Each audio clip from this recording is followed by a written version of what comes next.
Professor Nicola had some educating to do in her inaugural lecture on 19 October titled Evo Devo, Clues to Morphological and Functional Diversity in Bats and Resurrection Plants. Evo Devo is a term coined in the 1990s to explain the evolution of morphology in living organisms through the eyes of developmental genetics. It is known that a common toolkit of genes regulates the development in animals, and a different common toolkit of genes does likewise in plants. People have concentrated in the last 10 years on identifying the common elements by which limbs are patterned. But if you look at limbs, and even Darwin looked at limbs almost 2 centuries ago, you can see that they're made up of the common elements. So in green over here, we've got what's called the stylopod, here's the zeugopod, and here's the arthropod. And if you look from a human to a seal, to a bird, to a bat, you can clearly see all those elements. But at the same time, you can clearly see that they're all quite different. And Darwin speculated, he said, what could be more curious than the hand of a man formed for grasping, that of a mole for digging, the leg of a horse, the paddle of the porpoise, and this is the bit I like, and the wing of the bat, should all be constructed in the same pattern and should include similar bones in the same relative positions. So I actually ended up having a field trip with David Jacobs, who's an expert on bat development. And I said to David, it was a field trip on the golf course in Worcester, and I said to David, well, why don't we look at the evolutionary basis of bat wing development as an interesting research question? And David said, oh, that sounds like a good idea. And Dorrit and Mandy were busy finishing off as third-year students doing both genetics and zoology, and they were brave enough to tackle this project. So it required a bit of serendipity and a bit of fun, and 2 very, very good students to actually make it all work. So let's have a look and see what is it so different about the bat wing. So this just shows you a bat, okay? Here's the wing. This is the wrist of the bat over here, and what bats have got are unbelievably long fingers. So the palm, you've got something called a metacarpal, that's very long, and here are the very long digits over here. Okay? Here's the thumb, just to see proportion. That's the size of the thumb, and that is the size of the first finger. So unbelievably long. The other feature that you can see here, okay, is that the webbing is retained between all the fingers. So you might not know, but during development, your hand started off as a paddle, and at a particular point during development, all the webbing between your fingers started to regress, which is why you've got free fingers. Now, that doesn't happen in a bat. Okay, so you retain what we call the interdigital webbing between the actual digits. Now, in contrast, the foot, and this is the puny foot. So there's the foot compared to the hand. You can see it's quite tiny. Okay, and the point about it is that the digits are all uniform, so there's not much asymmetry in them. And the other point is that they've lost all that interdigital webbing. So quite a contrast.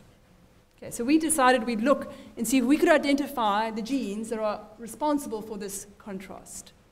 Illing and her research group have shown that expression of sonic hedgehog, a gene known to be important for patterning hands and feet of all vertebrates, is uniquely reactivated for a second time during bat wing development. In the 1970s, she said, the accepted model was that gene duplication was a prerequisite for a change in gene function.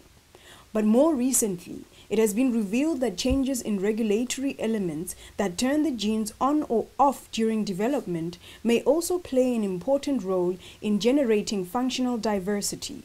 So what role is it playing? What about, remember I spoke to you about that signaling loop?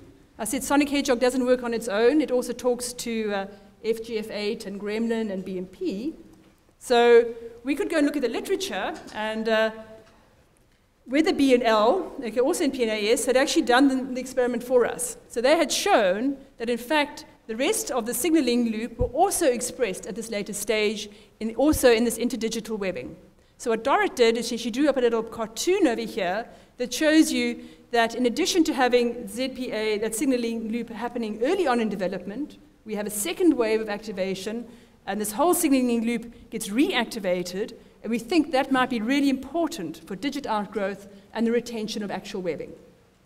Okay. But to put some meat and flesh onto that argument, we need to identify other genes that are differentially regulated during bat wing development. Turning to plants, she noted that the cool Evo Devo question was whether the desiccation tolerance in leaves and roots of a specialist group of plants known as resurrection plants evolved from the activation of seed desiccation genes.